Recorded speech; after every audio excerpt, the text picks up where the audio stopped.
High, meet my beautiful bride Purbashree Borpujari. তাই হৈছে গোলাঘাটৰ জীয়ৰী আৰু তিনিচুকীয়াৰ বোৱাৰী।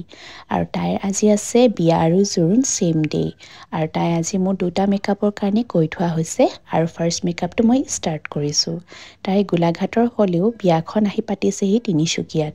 চ' ফাৰ্ষ্টে যিহেতু জোৰোণ আছে, চ' জোৰোণৰ মেকআপটো মই ষ্টাৰ্ট কৰিছোঁ। ফাৰ্ষ্টে মুখখন ভালকৈ ক্লিন কৰি টোনাৰ এপ্লাই কৰিলোঁ।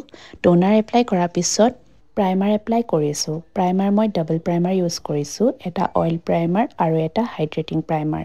প্ৰাইমাৰ এপ্লাই কৰাৰ পিছত ভালকৈ কালাৰ কাৰেকশ্যন কৰি লৈ বেছটো এপ্লাই কৰিলোঁ। এপ্লাই কৰাৰ পিছত মই কনচিলিং আৰু পাউডাৰ কৰি পিনে মুখখন ভালকৈ ছেট কৰি মই আই মেকআপটো ষ্টাৰ্ট কৰিলোঁ। আই মেকআপ মই বহুত নিউডত ৰাখিবলৈ ট্ৰাই কৰিছোঁ, যিহেতু তাই আজি জোৰোণ হয় আৰু তাই বহুত হেভি মেকআপ বিচৰা নাই। চ' মই যিমান পাৰোঁ লাইটকৈ মেকআপটো কৰি দিবলৈ চালোঁ। কইনা বহুত বিজি হয় সেইদিনা আৰু প্ৰায় ফোন আহি আছিলে, চ' মাজে মাজে তাই কল পিক আপ কৰিবলগীয়া হৈছিলে। আৰু তাই ৰাতিপুৱাৰ পৰা যিহেতু একো খোৱা নাছিলে, চ' মেকআপৰ মাজতে তাই খায়ো আছিলে আৰু লগতে মই মেকআপো কৰি আছিলোঁ।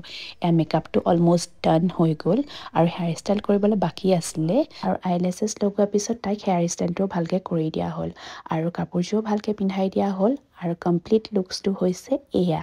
কেনেকুৱা পাইছে কমেণ্টত জনাব। আৰু নেক্সট মেকআপৰ লুকটো লৈ আহি আছোঁ আজিলৈ। Bye bye.